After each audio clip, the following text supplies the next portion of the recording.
Olá a todas, todos e todes que estão nos assistindo, né? Quem está aqui presencialmente, né? Ao vivo, na verdade, na aula do minicurso. E quem estiver assistindo depois no nosso canal do YouTube. Hoje a gente vai continuar o nosso minicurso de Introdução aos Estudos de Gênero e Sexualidade, que é uma ação do inseto, do Núcleo pela Diversidade Sexual e de Gênero da Unimontes, né? A gente está aqui numa série de aulas já, né? Essa daqui vai ser nosso terceiro encontro virtual, né? E o sexto encontro de todos, né? Que teve alguns que foram presenciais. Então a gente já passou pela história da sexualidade do Foucault, por problemas de gênero da Butler, e agora a gente está algumas aulas, né? Nos detendo no texto Junk do Paul Preciado, né? Então, o Paul, como é um filósofo bastante contemporâneo nas suas ideias, né? Produzindo muito recentemente, ainda está sendo tendo sua recepção, né? Acadêmica, então a gente vai se deter um pouco mais nele, né? Para a gente ajudar aí nesse processo de divulgação das ideias, né? E é um autor bastante interessante, com ideias bastante inovadoras, né? Pega coisas bastante... Ele segue uma tradição variada, né? Que é bastante interessante, misturando ali Foucault e teoria decolonial, né? E ele traz, né, possibilidades de análise que a gente está vendo aqui, novas possibilidades de análise, né? Uma continuidade um pouco da análise do Foucault e da Butler, né? Mas com alguns elementos novos. Hoje a gente ficou de ver o capítulo 8, que é o capítulo Fármaco-Poder, né? Como eu já expliquei outras vezes, nesse livro tem alguns capítulos que são mais teóricos e alguns capítulos mais autobiográficos, ainda que, como quem leu pode ter percebido, mas ali para o final, né, alguns elementos autobiográficos também vão fazendo parte desses capítulos teóricos, digamos assim. Esse capítulo é um dos capítulos mais importantes, a meu ver, do livro, né? Claro que é difícil falar isso, que capítulo é mais importante, esse tipo de distinção não faz muito sentido às vezes, né? Mas para mim ele é bastante importante, né? Porque ele dá uma materialidade, né, argumentativa, né? Com uma descrição histórica bastante acurada, né? E detalhada, ainda assim, claro, é panorâmico, né? É um capítulo de um livro que tem outros temas, né? Mas dentro de uma análise panorâmica tem bastante elementos concretos, né? Nomes, datas, né? Nomes de substâncias, nomes de pessoas, né? Que nos mostra como esse fármaco poder de fato, é uma nova forma de controle dos corpos, né, em funcionamento na nossa sociedade. Eu acho que tem algum áudio que precisa ser desligado, gente. Quem é que está fazendo... acho que foi agora.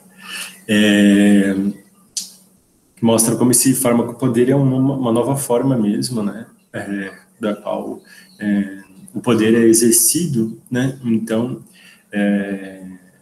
que é bastante diferente do regime disciplinar, que o Foucault teoriza bem lá no Vigiar e Punir, no História da Sexualidade, volume 1. Então, ele vai, apreciado nesse capítulo, né, vou só dar uma geral aqui pelos subtítulos, né, ele vai começar fazendo um trabalho, primeiro vai ter uma espécie de introdução, né, um pré-texto, né, em que ele fala sobre o fármaco, né, e sobre a lógica da não identidade, que é uma coisa bem da filosofia, que eu vou explicar para vocês daqui a pouquinho, é um mote geral, assim, que não retoma muito no resto do capítulo, mas é uma ideia que está aí de fundo, né, importante de se ter em mente. Depois vai fazer uma história um pouco sobre a questão da feitiçaria, né, até usando um pouco da Sylvia Frederick, e mostrando como que houve uma retirada, né, dos saberes, dos conhecimentos que eram das mulheres e dos povos das colônias, né, eles foram expropriados desses conhecimentos, muitas vezes médicos, né, que estavam ligados a esse fármaco, né, e isso virou propriedade privada, de controle privado, né, e do Estado, né, na verdade primeiro do Estado, depois privado das grandes multinacionais. Aí vai falar um pouco sobre a questão da ficção somática, como foi construída a ideia de hormônios, né, como os hormônios ganharam um corpo, enquanto substâncias que foram depois puderam ser comercializadas, né? Ele vai falar, vai fazer depois uma comparação da pílula com o panóptico, né? Que é uma ideia bastante utilizada pelo Foucault lá no Vigiar e Punir, né? Que aí depois a gente explica um pouco melhor isso, né? Vai falar sobre a arquitetura e o design, né, das embalagens, como isso vai mudar toda a arquitetura e todo o design de forma geral na nossa sociedade, né, mostra um caminho que está para além da pílula. Falar um pouco da questão do microprotético, o controle microprotético, como que ele é diferente de um controle ortopédico, disciplinar, né. Enfim, e depois vai falar um pouco mais sobre o controle da testosterona, né, e vai usar até o termo, né, terrorismo de gênero. Mas vamos lá, vamos aos poucos que vocês vão acompanhar aqui comigo, né, podem fazer perguntas, né, interromper se for o caso, que esse é um capítulo muito longo, né. Eu até tinha pensado em dividir ele em 2 sessões, mas eu acho que a gente já está dividindo o livro, né, e eu acho que talvez seria um pouco demais. Então vamos tentar abarcar, correr em algumas partes, né, mais repetitivas, mas tentar pegar todo o texto. Então esse começo, né, do farmacopoder, essa primeira parte aí antes do feitiçaria sexual, na página 157, vai falar sobre como fármaco, né, farmácia, farmáquia, fármaco, vai pegar essa origem grega, né, mas vai principalmente fazer uma relação desse fármaco com a não identidade, a não essência, a não substância, né. Tá projetando aí, Marcelo?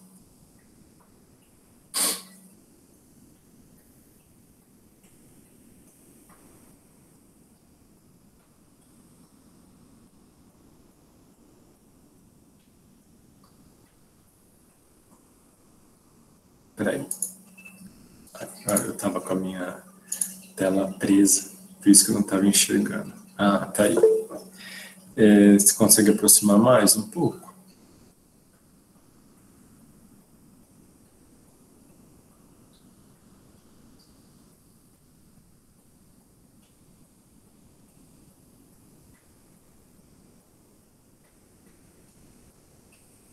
Legal.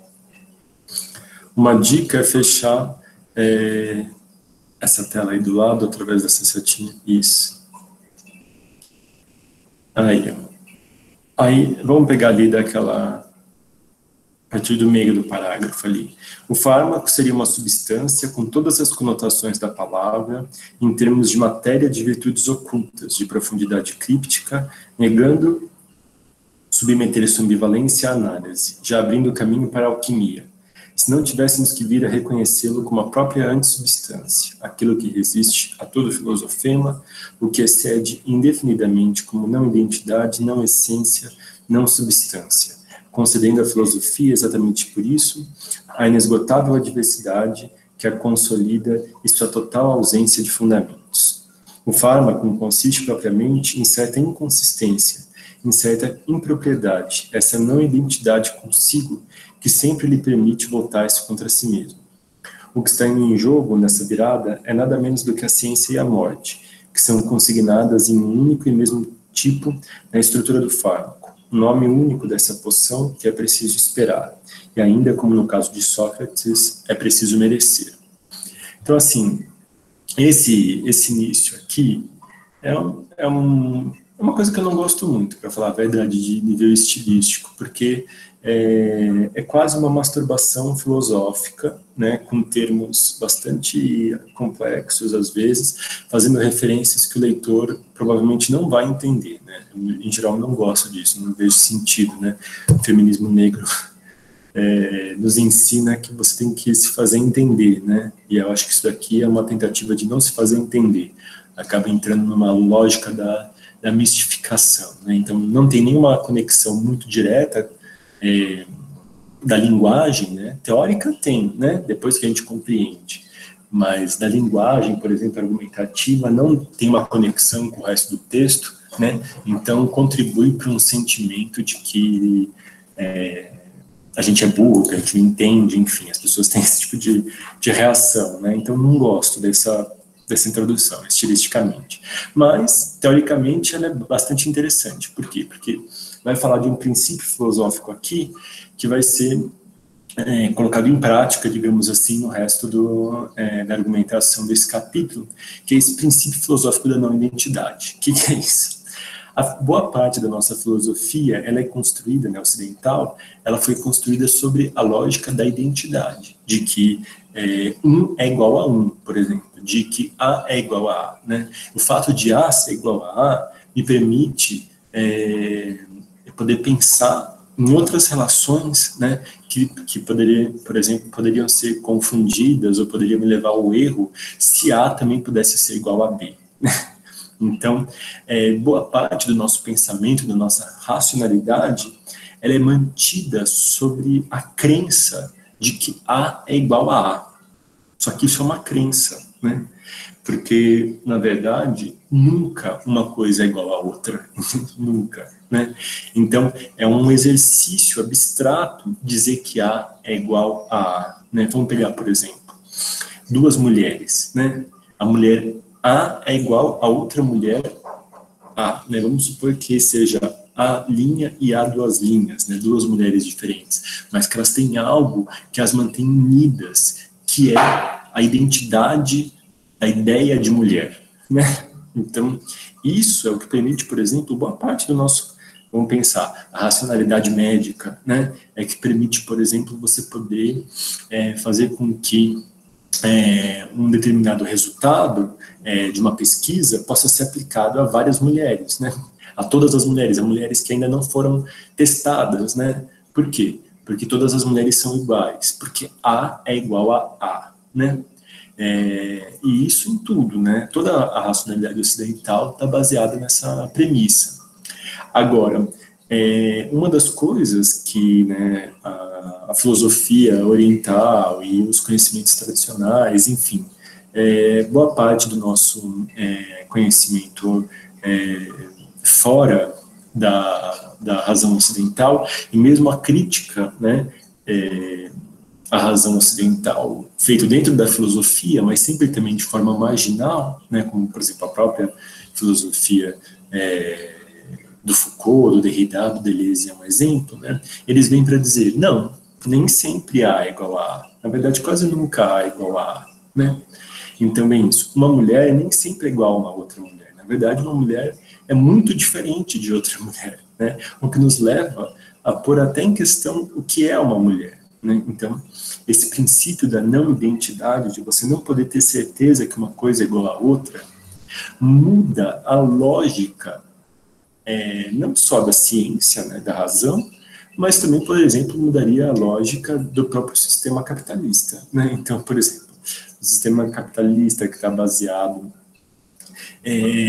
vamos supor, né, lá o regime de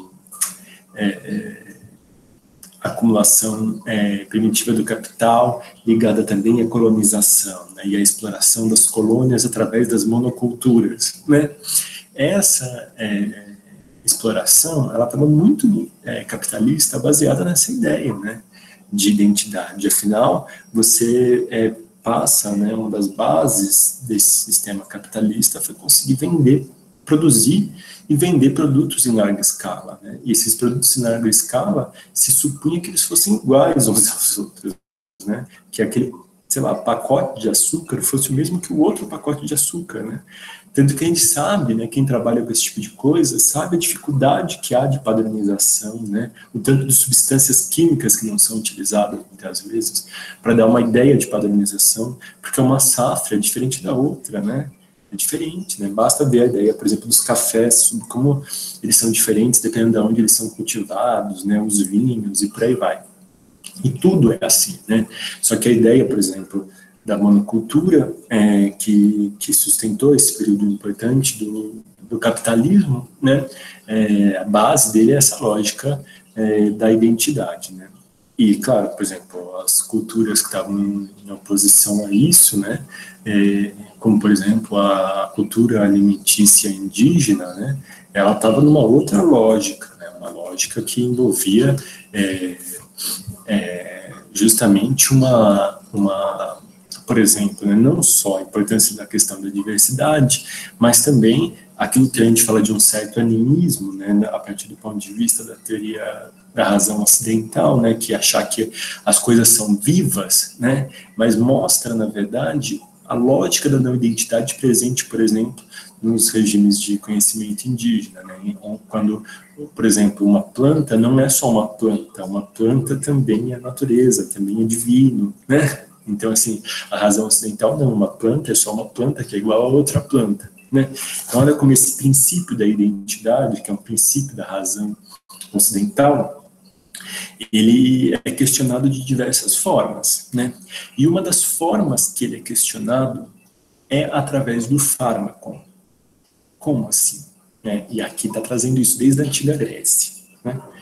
Que é uma substância que pode alterar a identidade, né? Falando de forma muito simples, né? Então, se a gente fosse pensar a rigor, a questão de uma identidade absoluta, a identidade é aquilo que não se transforma, né?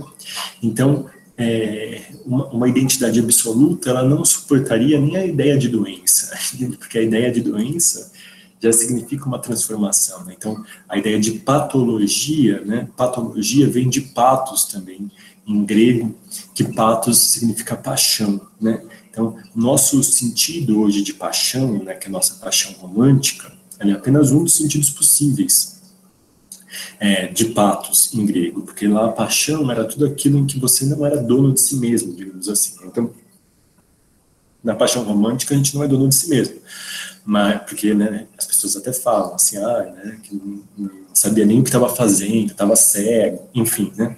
Mas também na doença tem isso, você às vezes tem vontade de fazer alguma coisa e você não consegue, não pode, você não é dono de si mesmo, porque tem uma patologia, um pathos, uma paixão tomando conta de você.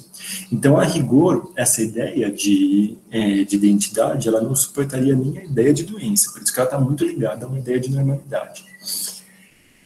Mas, na nossa história, né, inclusive na história ocidental, né, pegando ali principalmente a história do medievo e essa relação com as bruxas, que vai ser o próximo subcapítulo, né, muito lindo esse próximo subcapítulo, né, eu acho uma pena ele ter feito essa introdução aqui, que eu achei muito hermética, poderia ter escrito de uma forma mais fácil, mas essa segunda parte aqui eu acho muito legal, né, porque vai fazer uma relação entre a bruxaria e a dominação colonial. Acho isso muito bonito, né?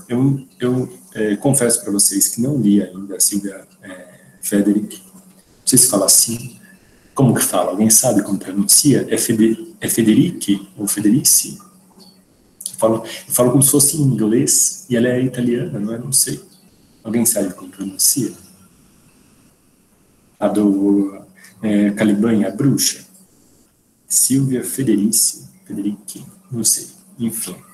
Depois, se alguém souber, me ensina aí a pronunciar o nome dela. Né, confesso que não li ainda, né, tenho vontade direita na minha lista dos diversos livros que eu tenho que ler, né, mas é interessante ver isso daqui, até porque a Sílvia, ela é muitas vezes considerada uma boa representante do feminismo marxista atualmente, né? E olha como essa briga, né, essa querela que muitas vezes tem entre pós-estruturalistas e marxistas, né? Até a Fabíola vai estudar mais isso no doutorado dela, né, Fabíola? É muitas vezes uma coisa assim que está mais nos militantes do que nos próprios autores, né? Porque se a gente fosse pensar nisso, Preciado nunca citaria Sílvia, né? Se fosse pensar, né? Esse tipo de querela, uma marxista, né, um pós-estruturalista, né? Então, mas enfim, eu não sei o quanto dessas ideias do Preciado aqui estão na Sílvia, né, no Caliban e a Bruxa, mas muitas delas estão, né? Então lá é que tem, a Sílvia faz essa análise aí histórica sobre mulheres, né, corpo e acumulação primitiva, é até o subtítulo do livro, né? Então, mas eu acho muito interessante o Preciado trazer isso daqui, né, fazendo essa relação, porque isso ecoa bastante naquilo que ele já vinha trabalhando e naquilo que ele vai trabalhar mais à frente, né, que é nos mostrar um pouco sobre, de forma bastante material, né, como a razão ocidental e a desigualdade de gênero, nessas ficções sexopolíticas estão conectadas, né? Então eu falo desigualdade de gênero para ficar até mais fácil, né? Mas na verdade são essas ficções sexopolíticas nos termos dele, né? Então como que isso mostra, por exemplo, como mesmo o regime colonial ele tem uma relação com o regime não, né? Não vamos falar regime, porque o regime a gente tem que usar no contexto aqui do pensamento do Foucault, né? Mas mesmo como o período colonial, né, as formas de dominação nesse período colonial, eles têm uma relação também com a dominação de gênero, né? Como está tudo conectado. Então, o fármaco, ele estava nessa ascensão do pensamento racional que a gente pode encontrar principalmente a partir da Renascença, né? Então a Renascença está ali, né? Esse momento de enriquecimento que começa de certa forma como uma dominação econômica também, né? Não pode deixar de ser com esse comércio com as Índias, né? Mas que depois vai tomar essa cara das grandes navegações e a colonização das Américas, né?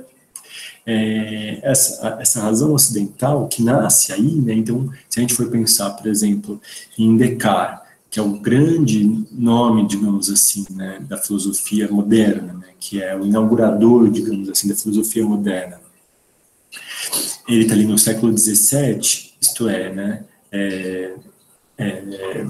no começo, né, o fim do século XVI, enfim, não me lembro exatamente agora, mas certamente depois, né, da colonização das Américas, né, é um período de amadurecimento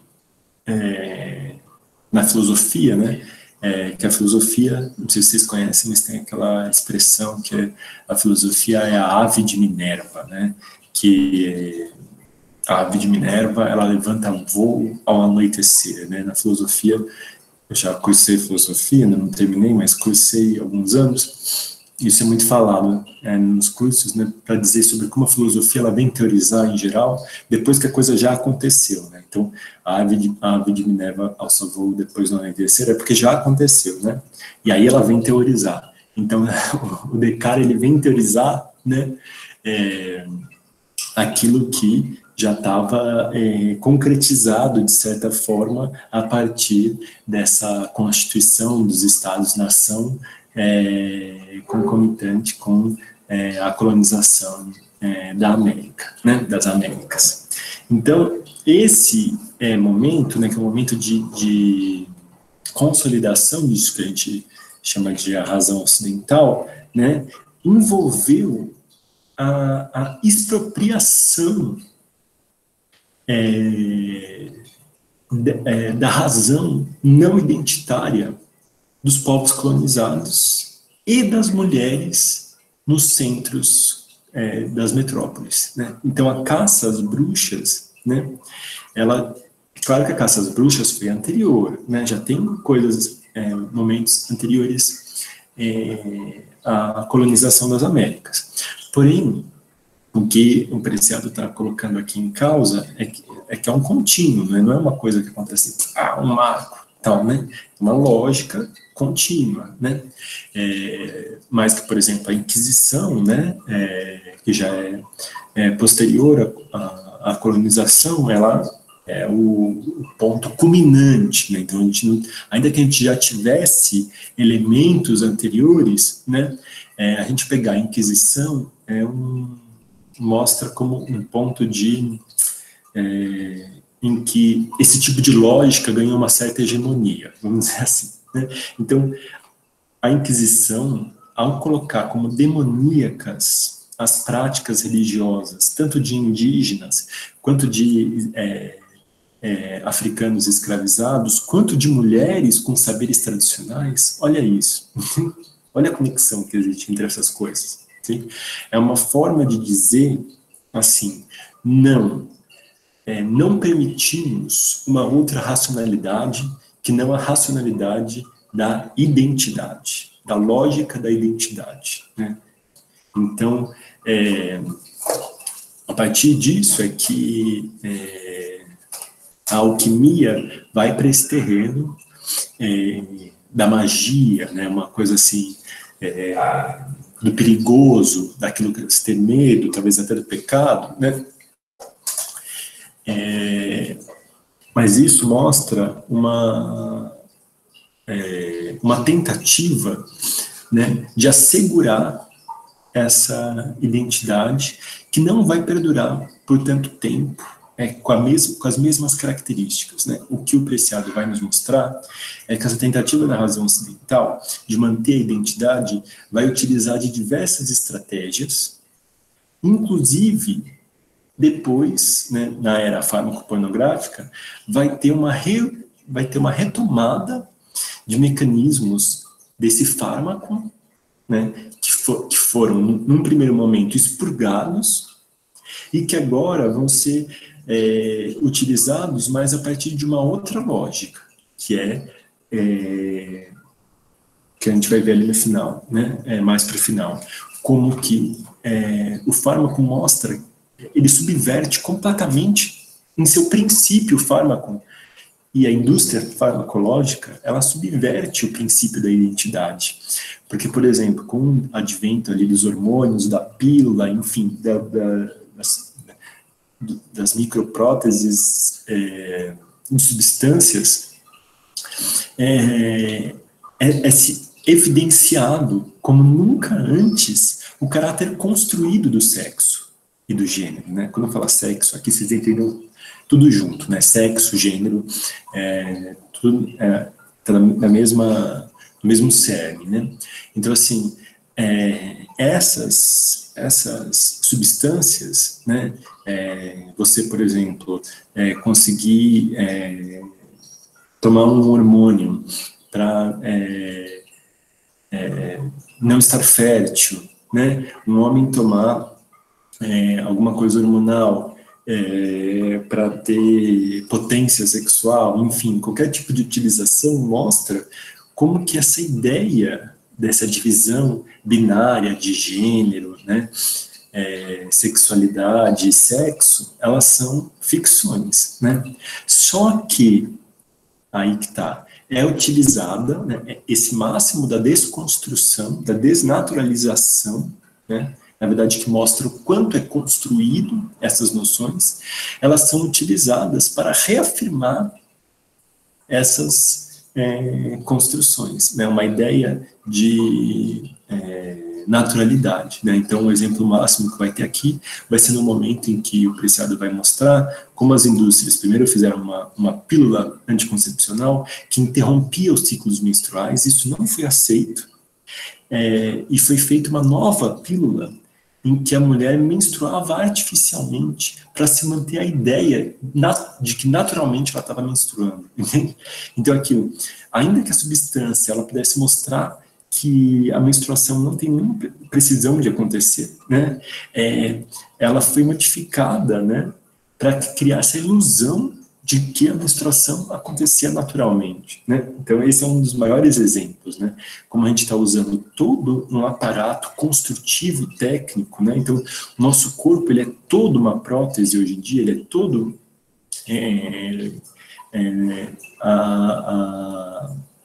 o uso de tecnologias dos mais variados tipos sobre o nosso corpo para produzir uma aparência de natural, né? Então esse é o grande cerne de todo esse capítulo, né? E que é muito bonito nesse sentido, né? Então vai mostrar como como o sistema capitalista, né, em última instância, usa até a não identidade para reafirmar a lógica da identidade, né? Então, chega a ser o extremo do desenvolvimento das possibilidades da não identidade, né? Então, assim, o nosso corpo, ele já não é mais uma coisa fechada em si mesmo, né? Então, assim, a gente não é mais uma unidade, há muito tempo a gente não é mais uma unidade, né? Então, nós somos as substâncias que estão na gente, né? Não é comum uma pessoa deprimida, por exemplo, hoje em dia dizer assim,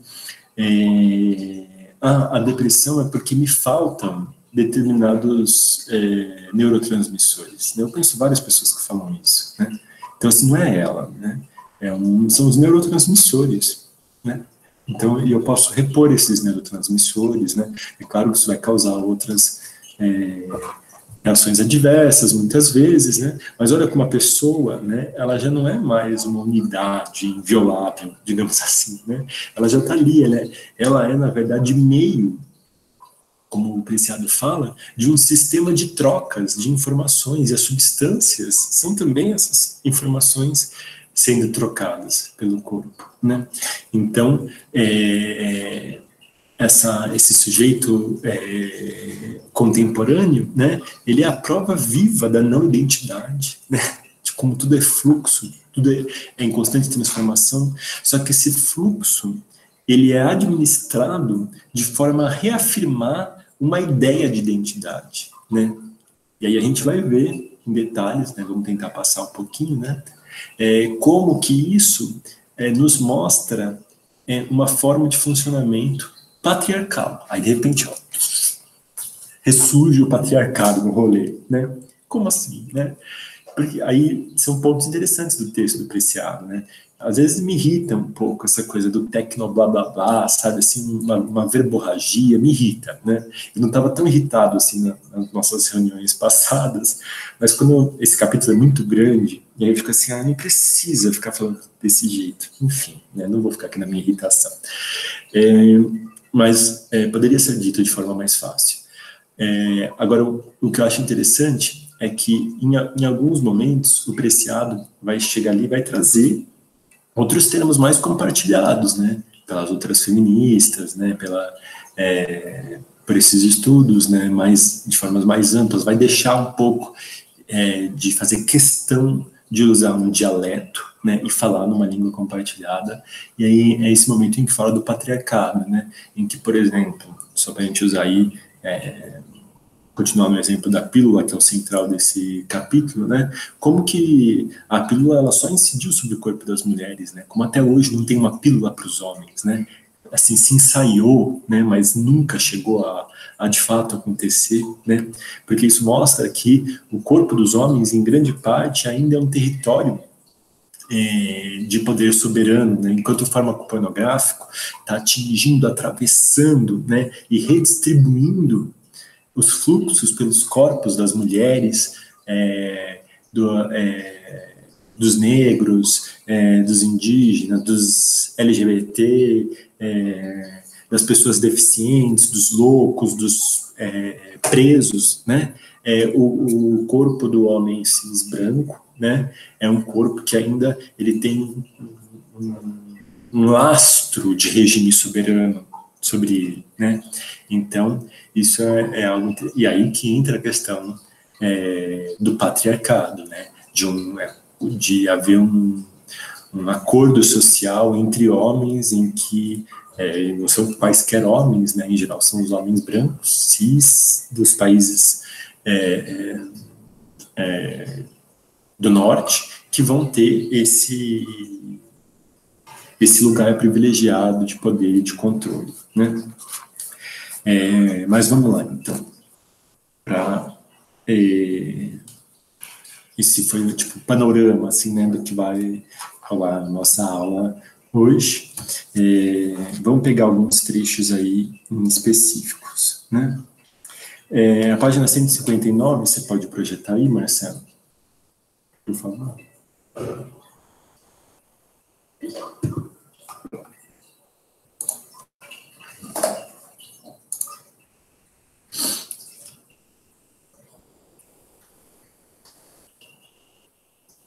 Acho que ele vai entrar, bom, isso.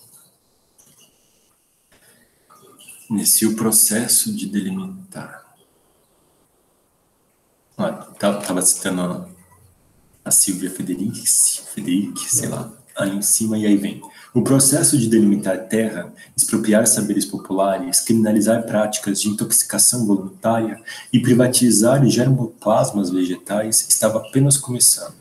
Ele atingiu o ápice do período moderno com a expropriação colonial de plantas, animais, corpos e saberes, a perseguição dos produtores, consumidores e traficantes de drogas, a transformação gradual dos recursos naturais em patentes farmacêuticas e o confisco por parte das instituições jurídicos médicas de todos os experimentos que envolvem autoaplicação. Né? Essa lista aqui é bem importante, né? Às vezes parece verborragia, mas aqui não é não. Então, assim, olha, expropriação colonial de plantas, animais, corpos e saberes, perseguição de produtores, consumidores e traficantes de drogas, transformação de recursos naturais em patentes, né, a proibição da autoexperimentação, né, isso mostra, assim, na prática, né, bem materialmente, como se deu essa expropriação desse poder da não-identidade, desse poder do fármaco, né? E aí ele traz vários exemplos do uso, né, daquilo que foi considerado bruxaria, então vai fazendo esse paralelo bastante interessante, né? Então traz ali alguns elementos, né, teóricos sobre teóricos não históricos, né, sobre a caça às bruxas, né? Eu não vou me deter muito nisso, não, que eu já expliquei um pouco. Vamos passar mais para frente. Vamos ver o resumo disso na página 165. Projeta, por favor, Marcelo.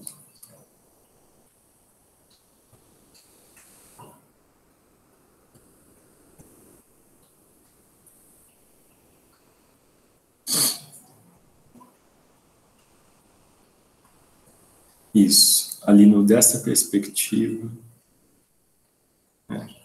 Dessa perspectiva, a perseguição às bruxas pode ser entendida como uma guerra dos saberes especializados contra os saberes não profissionalizados de uma multidão. Uma guerra do poder patriarcal branco ante os saberes narcossexuais tradicionalmente exercidos pelas mulheres, pelos povos colonizados e por feiticeiros não autorizados.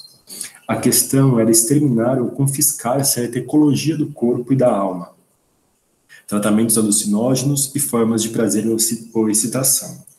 O conhecimento capitalista colonial moderno patologizou essas tecnologias de subjetivação produzidas pela experiência coletiva e corporal dos rituais, o processo de transmissão de símbolos e assimilação de qualquer substância alucinógena e sexualmente excitante.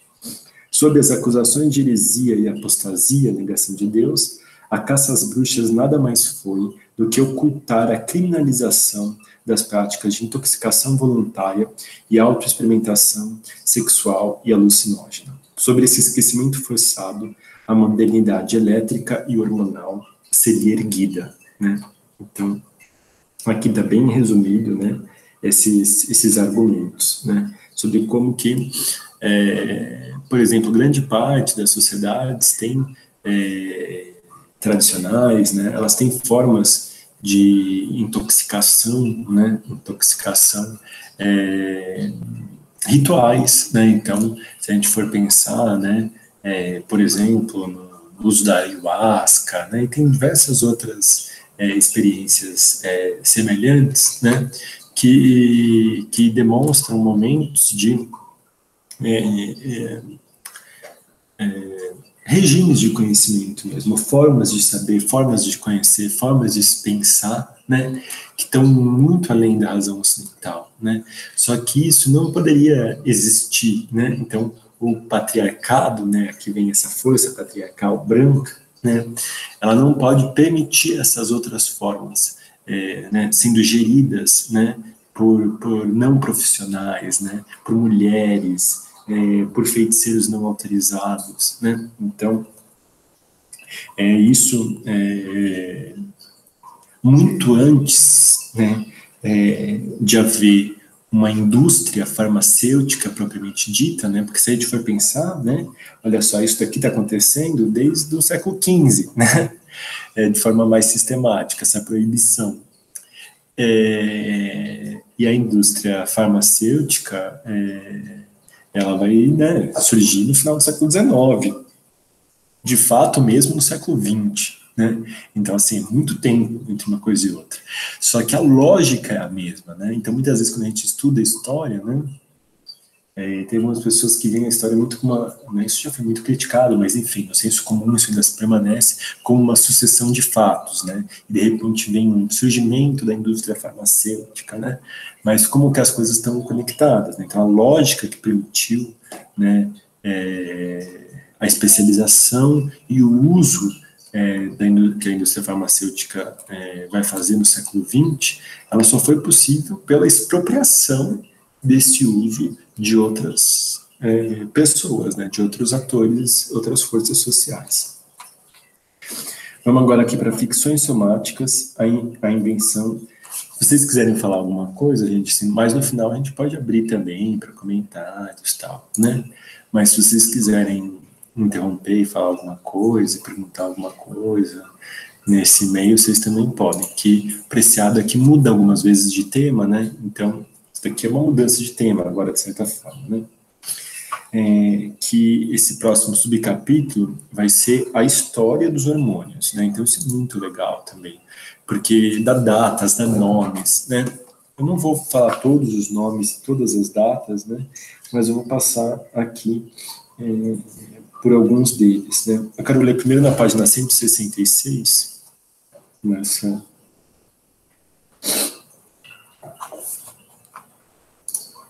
Só um minutinho, Rafa, tô localizando aqui, é porque eu tive que fechar, peraí.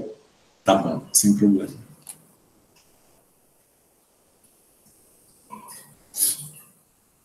Antes de fazer a história, né, nessa página 166, ele vai falar um pouco sobre fazer uma consideração mais analítica e política dessa história que ele vai fazer adiante, com datas e nomes.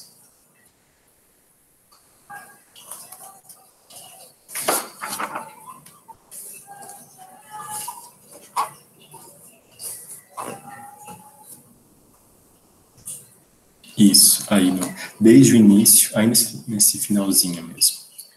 Desde o início do século XX até hoje, o processo de imaginação e conceitualização dos hormônios, bem como suas técnicas de produção, começa com a utilização de animais e depois com cobaias humanas procedentes, em geral, de instituições de reclusão disciplinar, exército, prisão, hospital psiquiátrico, escola, etc., ou de populações de territórios colonizados, regulados por uma nova articulação de soberania necropolítica e por técnicas biopolíticas.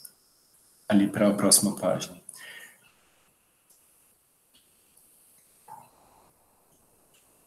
Corpos de ratos, coelhos, galinhas, touros, porcos, os corpos infra-humanos de negros, de loucos, de bichas, de criminosos.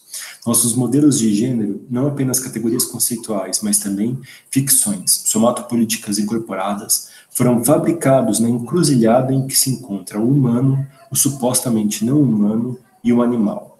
Esse processo, obviamente, sugere uma relação complexa de retroalimentação, como afirmou Donna Haraway. Humano e animal são os resultados tecnobioculturais dessas práticas de materialização discursiva que, em um mesmo movimento, os unem e os separam, mais uma vez, esse fluxo começa nos laboratórios biológicos, né? Então, esse trecho aí é como se fosse daí o tom do que vai ser a análise, né? Vai mostrar como essa racionalidade, ela está baseada, né, nessa lógica da identidade, mas que também ela está sendo sustentada por um poder patriarcal, né? E esse poder patriarcal, ele vai considerar, no limite não humano, tudo aquilo que não é o homem branco, né? Então, assim, vou dizer em outras palavras, né, que aqui está dito de uma forma um pouco mais complexa do que isso, mas que vai estar mais ou menos no mesmo terreno, claro que com algumas diferenças, tudo aquilo que não é homem branco ocidental europeu, né? Então, os animais pode fazer o que quiser, as mulheres podem fazer o que quiser, né? Aí vem os desviantes, né? As pessoas que estão na margem, né? Os desviados sexuais, os loucos, os deficientes, pode fazer o que quiser, né? Então, a ideia é de uma divisão daquilo que é considerado humano e daquilo que é considerado sub-humano, né? Então, essa experimentação, né, o laboratório, né, ele vai se dar sob essas cobaias, né? Não vai ser o homem cis, hétero, branco, dos países europeus, dos Estados Unidos, não serão eles as cobaias dessa construção ficcional dos hormônios, né? Então, assim, aí vem, para quem está assistindo talvez esse vídeo, quem está vendo essa aula e perdeu alguma aula anterior, né? O Preciado tem essa ideia de ficções somáticas, que não é uma ideia de ficção, só lembrando, né? No sentido de uma criação totalmente aleatória, né, e abstrata, né? É a ideia de que tudo é ficção, no sentido de que a materialidade das coisas nunca é uma materialidade em si mesma evidente, né? A materialidade das coisas, na verdade, ela se constitui a partir da interpretação que nós fazemos das coisas em um determinado contexto cultural. Então, toda materialidade que surge como uma evidência em si mesma, ela é, na verdade, uma ficção, porque ela é o resultado de uma interpretação que foi construída num contexto cultural. Então, quando o Preciado fala de ficções somatopolíticas, ele está falando, em outras palavras, assim, quais foram as ideias que uma determinada cultura pensou, inventou, construiu, para que a gente pudesse ler os corpos dessas formas que nós lemos, e esses corpos têm consequências, né? Eles fazem parte de um sistema político, né? Então, ficções somatopolíticas, né? Dizendo numa frase grande, seria isso que eu acabei de falar, né? Então, nessas ficções somatopolíticas, né? Então, os discursos que criam os corpos e os corpos num contexto político, com objetivos políticos, essas ficções somatopolíticas, elas mudam no decorrer da história, né? Então, nem sempre, por exemplo, elas tinham esse caráter, né, tão ligadas assim ao corpo em si mesmo, né? Então, por exemplo, você poderia ter antes do regime disciplinar, até uma ideia mais ligada, talvez, à alma, né, ou à honra, enfim, outras ficções, né, às vezes eram mais importantes do que essas ficções somáticas, né, no regime disciplinar, que essas ficções somáticas ganham mais força, né. Então, lembra que eu li lá para vocês aquele trecho do Vigiar e Punir na nossa aula passada, né, enquanto que no regime soberano, né, eu não me lembro exatamente as datas, mas era uma coisa assim, um texto que o Foucault lê era de 1650, mais ou menos, e outro era de 1750, e mais ou menos com a mudança de 100 anos, houve uma diferença gigantesca na forma como um general pensava sobre o seu exército, né? Então, enquanto o primeiro, no regime soberano, mais representativo do regime soberano, ele escolhia os corpos que já fossem os corpos hábeis, os corpos eretos, os corpos fortes, né?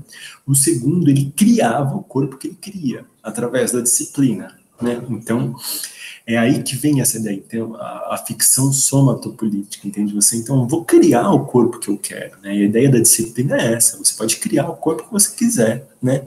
Então, basta fazer os exercícios corretos, da forma correta, né? E aí, a transformação que o Preciado vai mostrar aqui é que essa ficção somatopolítica, ela vai ter ela vai sofrer uma transformação muito importante quando ela deixar de estar simplesmente ancorada nesses métodos mais externos do regime disciplinar, né, que a gente chama às vezes até de ortopédicos, porque eles vêm por fora e nos obrigam, né, então, por exemplo, a própria questão da prisão física, né, uma camisa de força, né, ou então a vigilância constante da escola, de cada pequeno gesto, do exército, né, do acordar ou dormir, né, essa vigilância ortopédica externa vai sofrer uma grande transformação a partir do momento em que o fármaco entrar de forma mais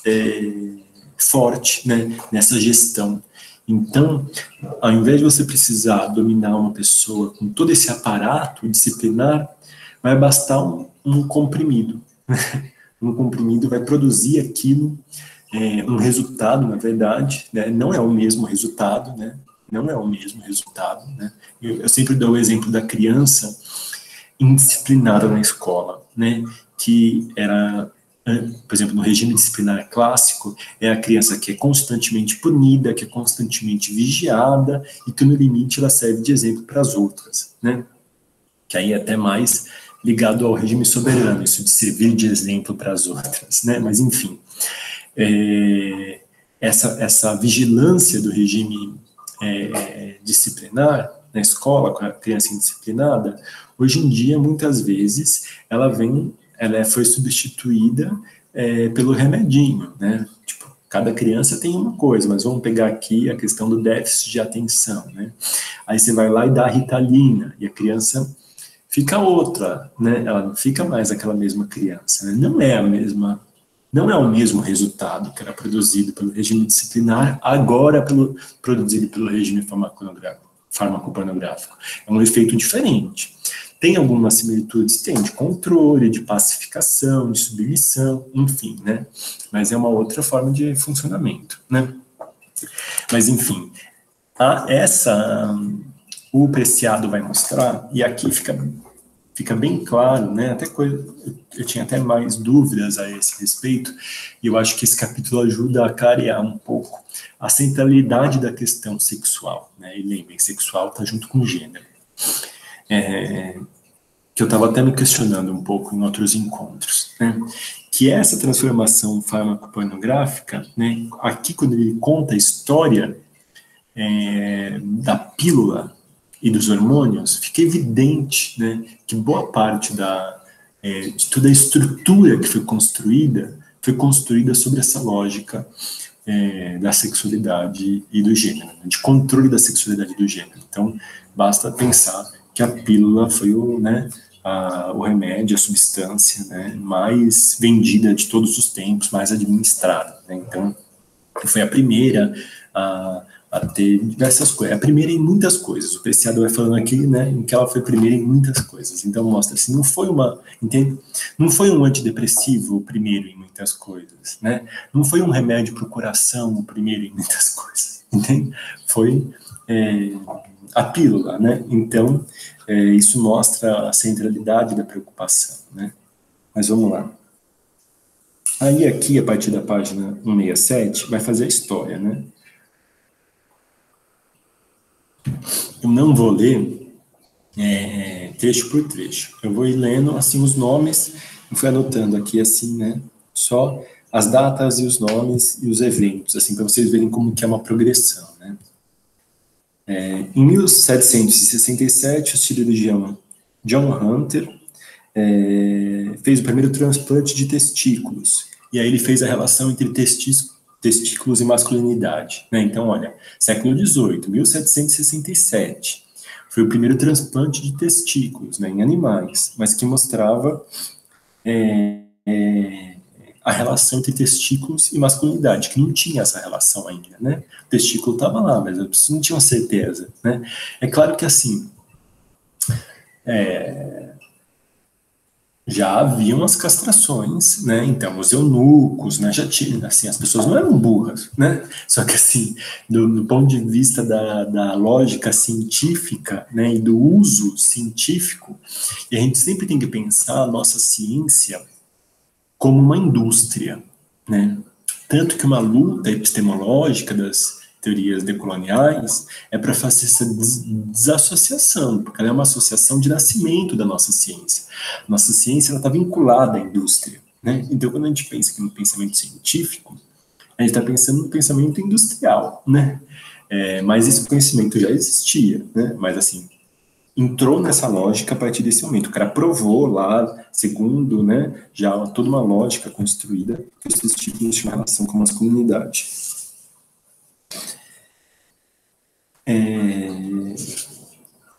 E aí o Preciado até comenta aqui sobre como, mesmo nesse trabalho, né, vai falar aqui, ó, um século depois, Arnold Adolf Berthold, um fisiologista da Universidade de Göttingen, desenvolveu uma série de experimentos em galos, removendo seus testículos e transplantando-os para outros locais. E foi usada ali, né, uma retórica heterossexual da superioridade masculina e a natureza complementar dos sexos como uma explicação para as variações das secreções internas. Aí o Preciado cita aqui trabalhos da Nelly Aldshorn, da Annie Fausto Sterling, né? Então está aqui nas notas, até bastante interessante quem tiver mais curiosidade sobre isso e ler em inglês, né? Que a Annie Fausto Sterling tem vários textos em português já, né? Mas essas autoras, elas fazem bastante uma análise sobre como que às vezes aquilo que foi olhado como biológico, na verdade, já usava metáforas de gênero, né? Então, tem uma ideia de gênero construída já, e aí, a partir dessa lente de gênero, que nos discursos científicos naturais da biologia, na verdade, refletiam essa estrutura prévia de gênero, né? Bom, aí vai ter aqui... que o importante é que nessa coisa do Berthold aí, ou do Berthold, não sei como se fala, foi a primeira vez que a secreção, estou na página 68 já, foi interpretada como uma informação difusa, né? Então, olha só, isso foi um século depois, né? Então, isso já é na segunda metade do século XIX, né? Então, é só na segunda metade do século XIX que vai entrar essa ideia de secreção como uma informação que vai ter uma transmissão química de informação, né? Aí, perto do fim do século XIX, o Preciado continua aqui, esse Charles Edward Brown, CK, fundador da organoterapia, se dedicou às glândulas sexuais e decidiu empregar extratos de órgãos animais para fins terapêuticos, né? Então, esse cara aqui, né, o Brown CK, ele começou a usar, né, extrair de órgãos animais para usar as substâncias, né, que ainda não eram chamadas de hormônios, né? Isso causou, né, ainda que muita gente achasse que não podia usar, algumas pessoas usavam, né, toda uma querela aí. Mas aí, agora, vamos aí para a página 170. Marcelo.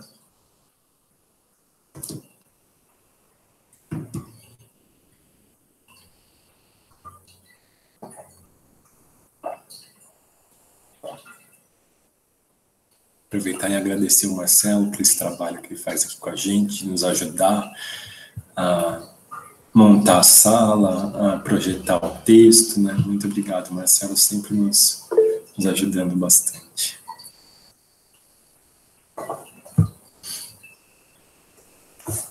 Aí, ó, eu vou ler esse trecho aqui do ano. O ano é 1905. Freud escreve seus 3 ensaios sobre a teoria da sexualidade.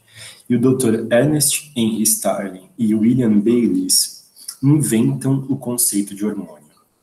É muito importante o inventam, Enquanto Freud imagina uma nova geografia invisível, a qual denomina o inconsciente, um espaço virtual, ao mesmo tempo subterrâneo e paralelo ao corpo, no qual o desejo, os afetos, a identidade sexual do sujeito estão em jogo, a ciência, a biotecnologia emergente e as instituições disciplinares avançam sobre a subjetividade e a sexualidade, transformando-as em nós bioquímicos de gestão técnica.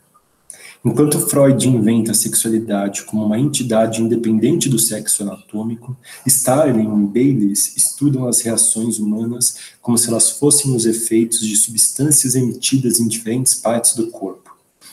A inovação aqui foi a identificação do que eles chamaram secretina, uma substância produzida pelo duodeno que estimula a secreção pancreática. A secretina se tornará o paradigma de um novo tipo de funcionamento físico, que eles denominam de hormônio, palavra que vem do grego hormon, que significa excitar ou ativar e funciona como mensageiro químico, independente do sistema nervoso. Como observou um historiador da medicina, em meados do século XIX, adquire-se um grande conhecimento sobre glândulas que não tinham canais, glândulas que se comunicam apenas com os vasos sanguíneos. O paradigma do sexo sem fio tinha sido estabelecido. Então, olha só, esse trecho é bastante importante, né? Porque ele vai mostrar aí, né, como a gente vai vivendo, né, sobre a nossa história, ela tem movimentos que são movimentos contraditórios, né? É bastante interessante até essa contraposição aqui com Freud, né? Porque muitas vezes as feministas, Foucault e o Preciado, até em outros momentos, utilizam a psicanálise muitas vezes de forma crítica, né? Aqui no Brasil, às vezes eu sinto que não tem a mesma função política criticar a psicanálise que, por exemplo, tinha para Foucault e principalmente para as pessoas de inspiração francesa. Porque na França a psicanálise se tornou muito importante, e às vezes ela representa até algo institucional, né, um poder institucional. No resto do mundo, a psicanálise não teve o mesmo poder, não teve a mesma força, né? Ela não pode ser colocada como, de fato, um poder. Aqui no Brasil, o que é a psicanálise? Entende? Psicanálise é terapia de rico, né? Então, assim, não tem quase nenhuma, de fato, penetração, né? O que a psicanálise transformou na nossa vida, na nossa forma de existência aqui no Brasil? É muito pouco, né? De algumas elites, de algumas pessoas das elites, né? Então,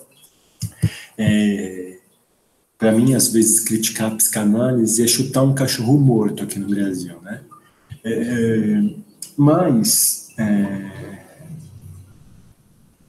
não é só um cachorro morto, né? Porque a psicanálise tem coisas muito boas, muito interessantes, né? Não a psicanálise institucional, que às vezes é um saco, né? Então, até o próprio Preciado teve recentemente aí, ele fez um discurso, né, de abertura de uma associação psicanalítica, esqueci o nome, né, da associação, mas é uma dessas bem tradicionais zonas, e isso correu no mundo, né, várias pessoas fazendo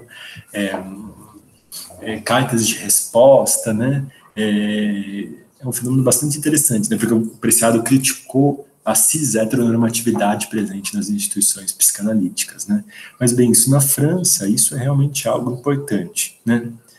Obrigado, Calvin, École de la cause freudienne, né, e é bastante importante lá, né, então, assim, algo que realmente ecoa, né, aqui pra gente, se alguém criticar algo de uma escola de psicanálise, então, assim, quem vai saber é um ou outro, né, assim, quem de vocês saberia que isso aconteceu, né, numa associação psicanalítica brasileira, né, a psicanálise mal tem uma penetração nos meios acadêmicos, né, então, assim, chutar cachorro morto. Mas a psicanálise, ela tem uma grande potência, né,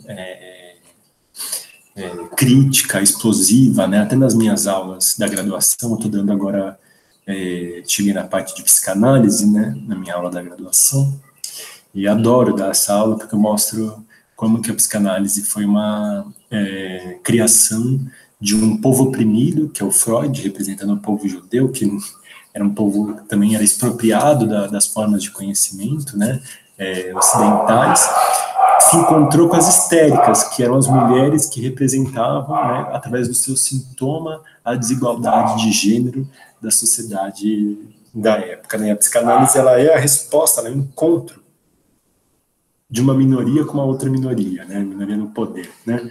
Dos judeus com as histéricas. E a psicanálise é extremamente explosiva e interessante.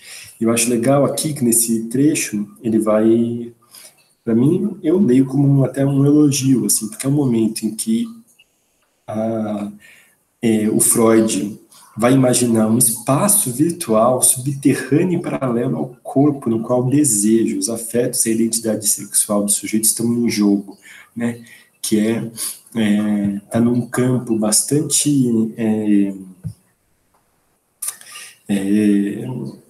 digamos assim, interessante das possibilidades de desenvolvimento da cultura, né? Então, os caminhos abertos pela psicanálise, pela ideia de inconsciente, né? Que de fato, assim, estou falando dessa baixa penetração aqui no Brasil, mas se a gente for pensar, por exemplo, na Europa, na influência em todas as teorias, a influência na literatura, na arte, né? A gente mostra os caminhos abertos pela psicanálise, mas ao mesmo tempo, né? Estava se criando essa ideia de hormônio, né, que vai representar uma transformação gigantesca, né, na forma como vai ser visto o corpo humano e sua causalidade, o seu funcionamento, né, enquanto, por exemplo, na psicanálise, pegar alguém que faz análise, né, vai ter todo um mundo de representações, né, tem uma riqueza narrativa, né. Eu sempre falo que a psicanálise parece muito um romance, né, até a própria forma como ela acontece, né, principalmente a do neurótico, né, do psicótico não tanto, mas a do neurótico acontece muito parecido com um romance, né, e os fios de um romance, etc. E aí vem essa ideia dos hormônios, né, que atravessa tudo isso, né, colocando o corpo humano num outro paradigma, numa outra forma de pensamento, né. Vamos continuar ali na página 171, vou ler mais um trecho para vocês.